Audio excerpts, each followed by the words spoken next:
housing piece is crucial as we move into the future to think about intentionality. We're seeing, other cities build artist villages. Interesting. New Orleans has a couple. Houston has a couple.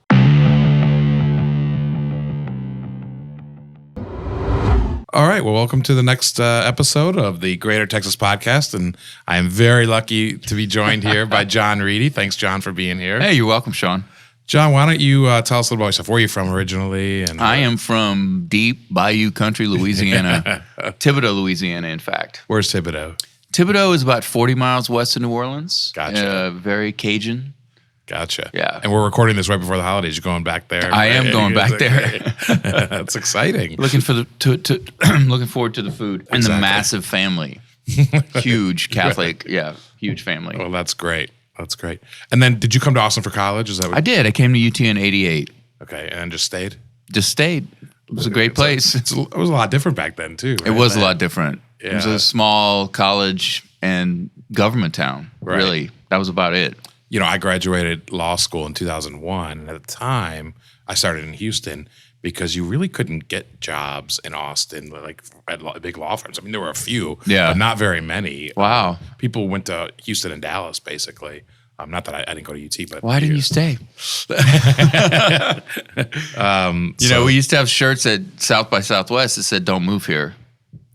That's really funny for South by Southwest to say. Yeah, right. All right. So and then you got into the music scene. So how did you get I studied into film at UT, and I started just meeting people in the scene just generally, and kind of found my community. Not just music, but arts in general, the film community as well. And so what was your career early on after you graduated? Actually, I never really pursued film. I jumped in a van with a friend of mine named David Garza back in '94 and sold T-shirts and then went into the music business where I was an artist manager for about 20 years. Gotcha. And then moved into this nonprofit services and advocacy work. Awesome. Let's talk about that. So you've been with the Austin Creative Alliance now? Yeah, I've been with ACA for about 8 years. Okay, and what is ACA? Tell me about their mission. And we advance individual artists' careers, providing them services, emergency grants, training, fundraising. We help get them resources. We connect them to resources and small emerging groups as well. A lot of small theater companies. We sponsor, in any given day, it's always changing, but we sponsor, up to 100 projects. And what that means is that we'll help them raise money. We'll help them figure out how to pay their bills and make their careers work. And then we advocate at the city level mostly for resources for arts and culture. Gotcha. And we'll get into this in more detail, but I got to imagine that's getting harder and harder in Austin, right?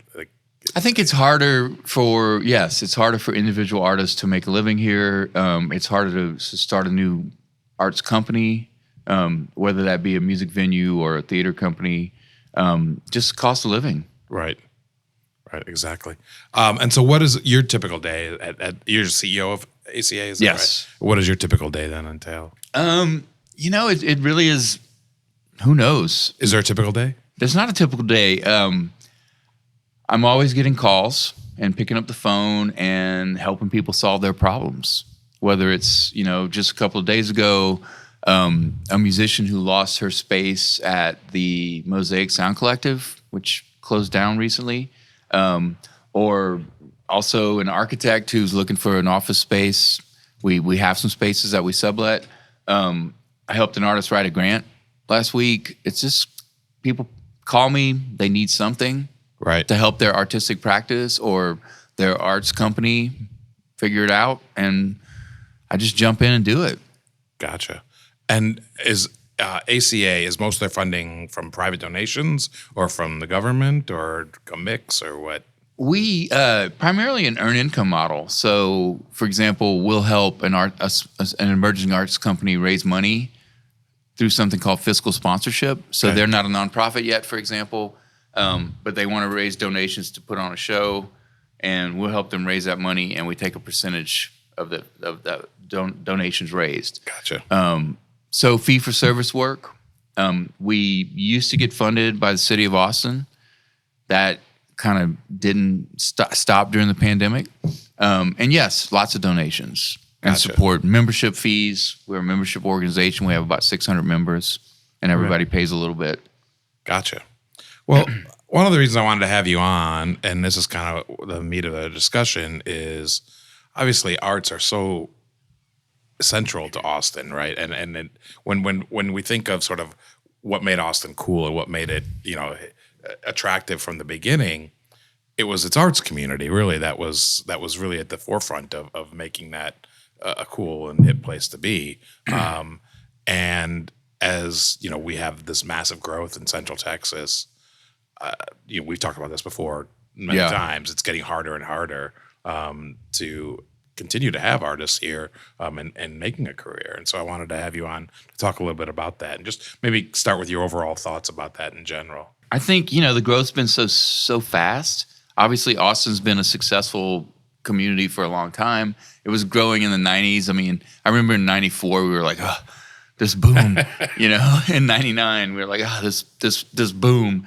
So it's been a boom town, but it really accelerated, I would say, kind of 2014, the last decade, really accelerated. And,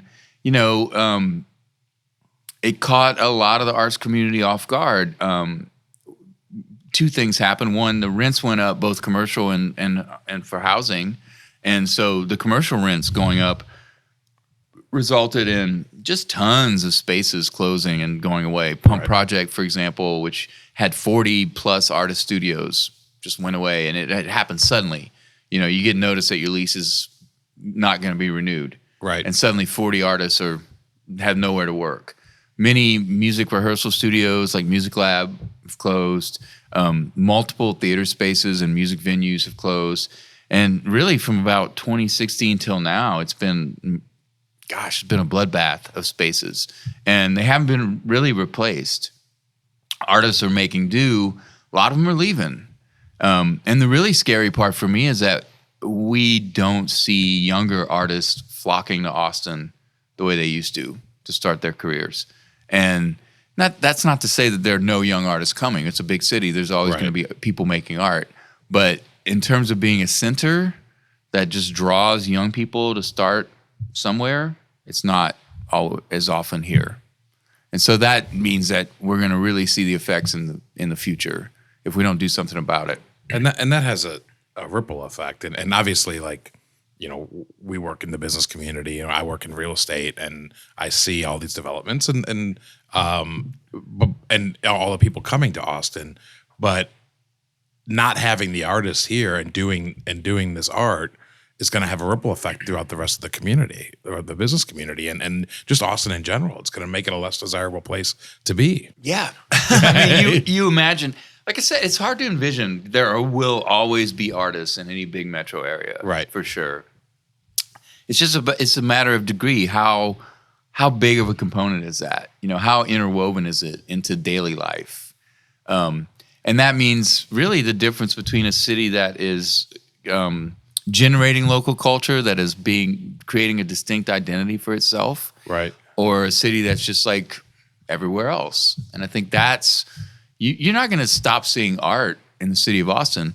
You'll just see it imported from LA or Nashville, or it won't be this distinct weird thing that Austin became known for. Right.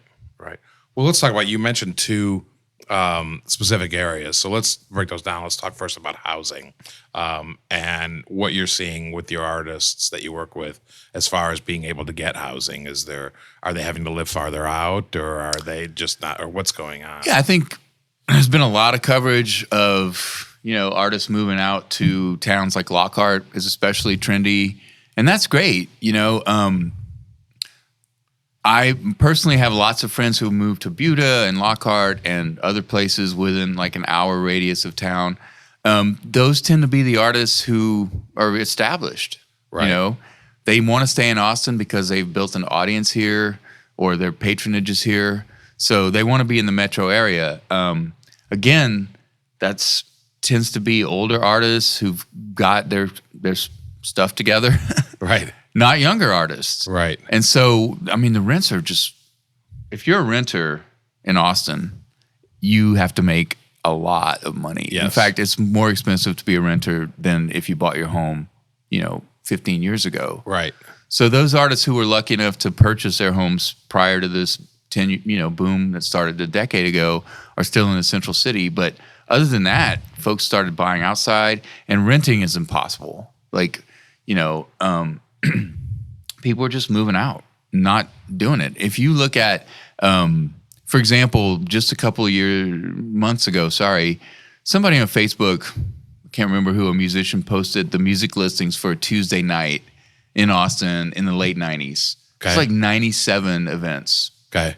If you looked at, and so I went and looked at the Chronicle for Tuesday that week. I think it was like 38 events, which is still a lot. I mean, a Tuesday night, 38 music events. Sure. And I'm keeping out like the Moody Center. Right. I'm talking about, I'm talking about local live music events.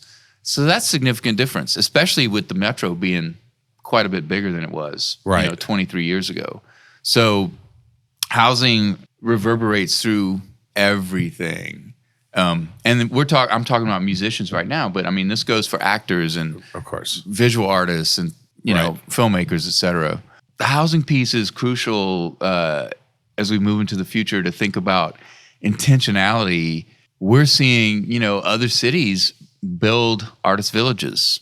Interesting. New Orleans has a couple. Houston has a couple. So how does that work? How does that work? I'm not familiar with those. So we have Walter coming on. So yeah, exactly. I'll talk to him. Right. Yeah, exactly. But there's a few national level affordable housing developers who focus on arts workers or cultural workers, as we call them. But you need somebody who cares about this issue to build a capital stack and say, hey, we're going to house some artists right here. Right. And then you include in those artist villages maybe the rehearsal spaces and the other spaces that they need. Gotcha. And it's a shame that we've built our reputation culturally on the artists and musicians, and yet we're behind other cities in sort of figuring out housing for them. And that's going to lead to people, artists, like you said, not coming here, right? If you have granted, who wants to live in Houston? I'm just joking. I'm joking. I love Houston, but if there's artist communities that are there and to be able to live in, it's going to be natural to go there, right? Yeah, I don't think we literally are not seeing, because we work with artists every day, and I've been in the arts community my entire adult life. There's definitely, anecdotally, we see fewer young artists moving here. And who would? If you're a young person who's like, I want to make a career in the arts, and you start thinking about where to go and start that career, right? One of the most expensive cities in the country is not on your list, and that's why. And there's a lot of reasons why Austin was such a magnet for that, but one of them was the affordability, and it's shifted drastically. Not that it was deeply affordable in 2012, as it wasn't cheap, right? It wasn't Tulsa, right? But it really accelerated since then. Are there any cities out there that are kind of trying to be Austin in the 80s? Like a Tulsa or something like that? Well, it's really funny because pre-pandemic, especially, at least once a year, somebody would call me up and it's like, we are bringing a delegation from Louisville. Or we were bringing a delegation from Sacramento, and those are two cities I sat on panels and addressed. And the reason they were calling me was like, we want to figure out how to strike up that creative community like Austin. Right. And so it's lovely to see the intentionality, and it's great to see that they look at Austin as an example they want to follow. But it also bums me out because these are cities who are, like I said, investing intentionally in building a cultural community, and Austin has taken it for granted and really hasn't come back and said, oh, wow, we need to do something right away. Right. But the funny thing is, you really can't, I don't think you can replicate it, because there was a series of factors that are kind of disappeared. I think foremost among them, besides the university, which is still here, but you constantly bringing in young people and all that energy and excitement. But the other thing was, in what was a deeply socially conservative place, people forget Dallas was a very conservative place. Houston was a more conservative, these big metro areas that are now sort of reliably sort of socially liberal weren't. Right. And so Austin was the safe refuge for Texans who were not, who weren't wanting to live that typical lifestyle. Right. Alternative lifestyle people, whether that be LGBTQ or whatever. Right. And so these folks flocked to Austin.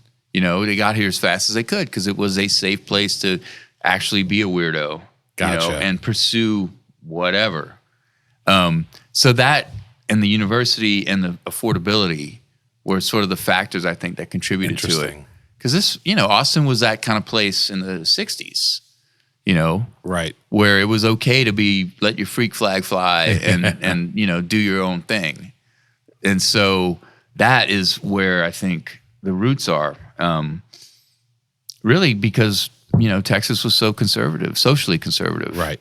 And it's not as much anymore. So you can do and be your own person in other places more so now. So that's not coming back.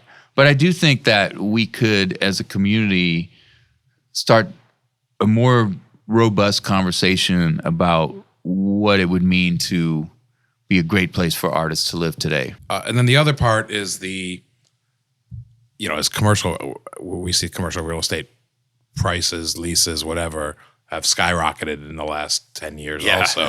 And so what has that done to performance space, studio space, just artists where they work, basically? Yeah.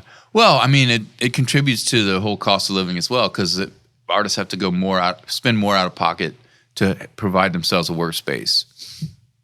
Or, those folks who employ artists are spending more money on the rent and that gives them less resources to pay the artists. Right. It's kind of an intractable problem. Spaces come and go. What we have been working on for a few years now is trying to find some permanently affordable solutions because what's been going on, you'll see, oh gosh, we found this building that's probably going to be destroyed in 2 years. But in the meantime, we're going to have artists in it. Right. Which is fine. It's great. Yeah, but that's a 2-year. Yeah. A friend of mine, one of our artists on Chavez, I think he got 18 spaces in a building, but they would only give him like a 6-month lease because the owner wants to keep his options open for redevelopment. Okay. The problem with that, while it's great to have, and it's usually really affordable, they just want to generate some cash flow before they, demo it. But the problem with that is that every time an artist has to pick up and move, that costs money. And that's disruptive in their work. So we've been working, since probably really 2016 to find policy and financial solutions to create permanently affordable spaces throughout the city with some success. Some success. Yeah. Are you losing more of the studio spaces, the performance spaces? Like you said, there were 37 performances on Tuesday night compared to 97 in the 90s. Is that a result of the artists or the venues not being there or both, or what is that? I think there's definitely fewer music venues. And, that doesn't mean that people aren't going out. Maybe there's also a change in consumer, options. First of all, you're competing with social media, right? Yeah. Video gaming, which is a very different thing than it was 30, 25 years ago. Right. But I do think, having more artists is going to create more spaces because artists are very resourceful and creative people. They'll make it happen. Right. So the more artists you have, the more stuff is going on no matter what. But the commercial space, it does count, it's, if you have a venue space and you're thinking about how to bring more people in and what's more cost effective and profitable for you, it's not going to be a music venue because the talent cost is so high. Gotcha. Yeah. So people who run music venues really want to run a music venue. Right. Whereas I think in the past it was a much more affordable and even profitable option. If you just want to be a business person in hospitality, music venue was more profitable back in the day. Theater might be more profitable. Dinner theater, comedy club, etc. So yeah, it rebounds at every level. The commercial space rent is outrageous, and almost impossible to sustain without some sort of, like I said, either somebody who's super passionate about it and themselves as a business person is willing to make little or no money, right? Or as we've seen, a lot of the music venues have shifted from programming locals to touring acts. Especially, and not to say that's a bad. They have to do it to survive, but you see, particularly like programming on Red River has shifted more towards touring acts than locals. That used to not be the case. It was mostly locals back. I would say yes, but probably some guy on Red River is going to call me up and have data available. Right. Dude, wait, no. But from my perspective, having managed bands that would grow up the ladder of Red River until they could sell out the Mohawk. Yeah, it does seem like when I look at stuff to do, there's more touring acts on Red River than there used to be. Gotcha. So obviously we've kind of talked about the issue. Let's talk about potential solutions. And I want to start with, we'll go into a couple areas, but I want to start with the sort of government help. And is there help coming from any of the city, county, state? Could there be? What could they be doing? That kind of thing. Yeah. So you really haven't seen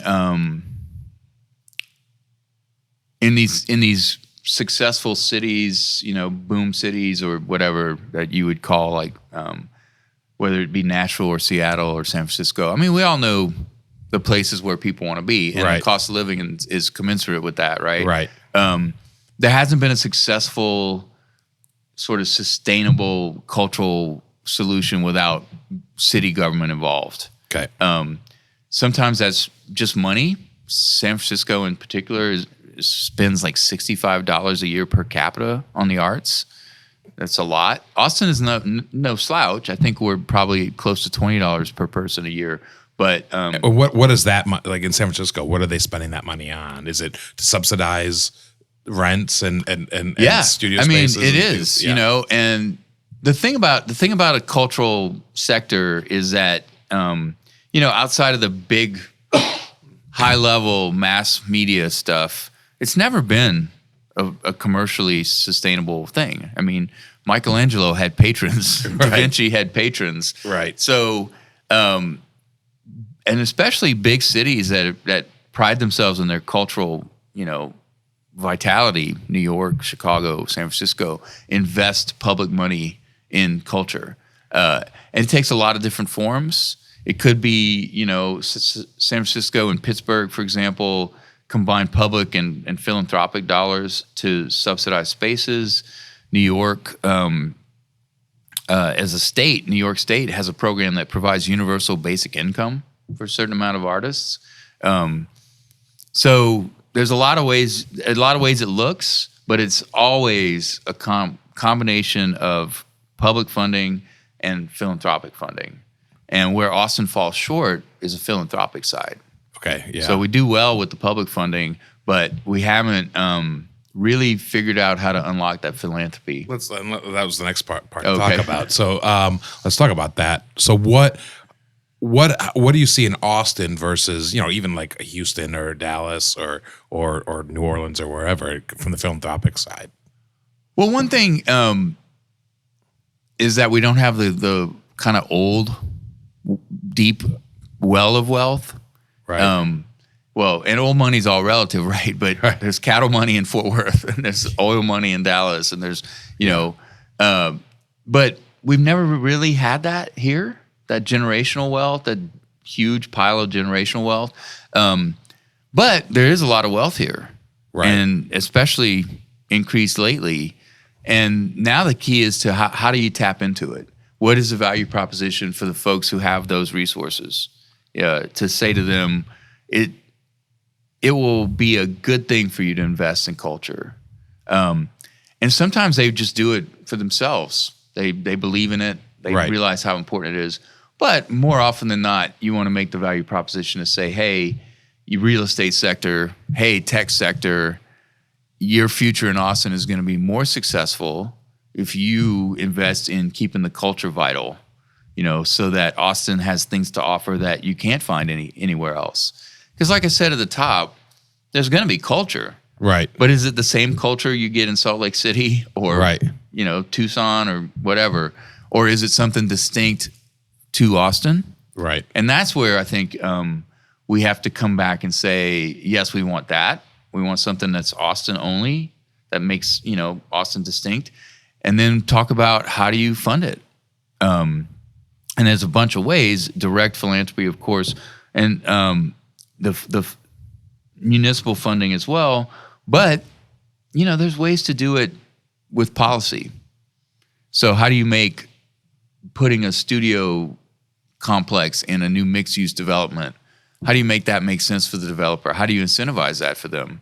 And we're working on that as well. So one of the things that when these developers are going for variances, right, zoning variances, they often will be required to do affordable housing units or whatnot. Is there any program to get, like, and this might be what you're talking about, to say, hey, if you want this variance, you need to put a studio in your development, that kind of thing? So far there's not a specific chapter in the Land Development Code or statute in the Land Development Code that does that. We have seen pieces here and there, like, this council member will be more supportive of your variance if you include 5,000 square feet for arts. Right. But we have been working on a more, I guess, what's the word? Codifying some things. In particular, I'm very grateful as they were walking out the door. This most recent mayor and council passed 2 resolutions that were very detailed in support of music venues and art spaces, and they direct city staff to find solutions, just like we were talking about, and things that can be put into the Land Development Code, amendments to that code that would do exactly what you mentioned, which is to incentivize or offer benefits and entitlements in exchange for including creative spaces. But as we've seen, we made a proposal for something called the Austin Cultural Trust in 2016, which would be a nonprofit real estate holding company that would sort of preserve existing cultural spaces. Yeah. It took 6 years to implement. So City Council passed these resolutions in August of 2022. I don't know if, implementing them in 2028 it's going to be super helpful. Right. Because it just feels like the clock is always ticking. This town's not getting cheaper. Right. So it is an urgent situation. And, I think the real key, honestly, the city, government moves really slowly. What we keep hoping for and we keep evangelizing for is for the business community to wake up in a real way, because that's where the urgency comes. Right. If the business community says, oh, the distinct cultural life of Austin is super important to us, first of all, here's a bunch of money. Right. And secondly, hey, city, move. Right. Because it does take the private sector sometimes to push government. Because, without that sense of urgency or people bothering them, the government's just going to be like, do. We're doing our thing. We're going to hold we're hiring a consultant. We're having a meeting. We're having a working group. You're being very polite about it. And the reality is, because I know we talked about this before, that our business community needs to step up. And because we're losing part of what makes the city great. Part of what makes the city great, a big part of it, is the arts. Yeah. And without the business community stepping up and helping funding that, we're going to lose it. And it's going to be a big, huge loss for the city. And so people who listen to this podcast, the business people, let's go. Let's get these arts, let's invest in this. One of the things we've talked about, John, is, developers. Look, artists are cool, right? It's cool to have artists at your development. Yeah. And so artists are gonna attract other people to your new developments. And so, yes, it might not be full, lease numbers as some other, whatever, another restaurant or whatever would pay. but you're going to attract so many other people by having artists in your development. Well, I mean, it does make life more interesting, right? You know, with wildly creative people everywhere, right? You know, and you know, what I think has been great about Austin is it's like I said, I keep talking about the distinctiveness, but it's non-commodified, non-manufactured experiences. You know, that random stuff, right? You know, or you know, when Leslie was riding down the street in his bikini, yeah. And you're like, oh, Austin. Yeah, right. And so if you're interested in keeping that, you know, I'm not sure everybody is, honestly. You know, not that I don't think there's folks like you and honestly many others in the business community who've stepped up. Right. But at the big level that you see in New York or Minneapolis, you know, we haven't seen that coming forward. You know, other cities are creating, like I said, artist villages. They're creating massive endowments for the arts and culture. They're building major complexes for arts and culture. And seeing that as, you know, it's not a, you know, it's a feature of the life. It's something they want embedded in their day-to-day life in those cities. And until we look around and wake up and want to do what other cities are doing, we're going to keep falling behind. And that's really scary to me because I think we've just taken it for granted and we're kind of behind the, it's like time moves fast. The pandemic kind of interrupted things. Sure. But if you kind of poke your head up and look around, Austin is not as interesting a place as it used to be. And I think that's directly related to the decline in the cultural worker population. Right. We're not going to solve the affordability. We're not going to make rents go down. Right. You know, and we're not going to fix it that way. It's got to be the business community that steps up. Well, I couldn't say it better than myself, and I think that's a great place to sort of leave it on. Unless you have anything else to add, I think that's a great. No, man, thank you so much. I appreciate it. Thanks for coming. Really appreciate it. And you know, everybody listening, please step up and let's save the arts here in Austin. Yeah, AustinCreativeAlliance.org. AustinCreativeAlliance.org. Yeah, there's a lot of ways on the website to start getting involved. Awesome. Well, thanks so much, John. Yeah, thanks, appreciate Sean. it. Appreciate it, man. All right, thanks.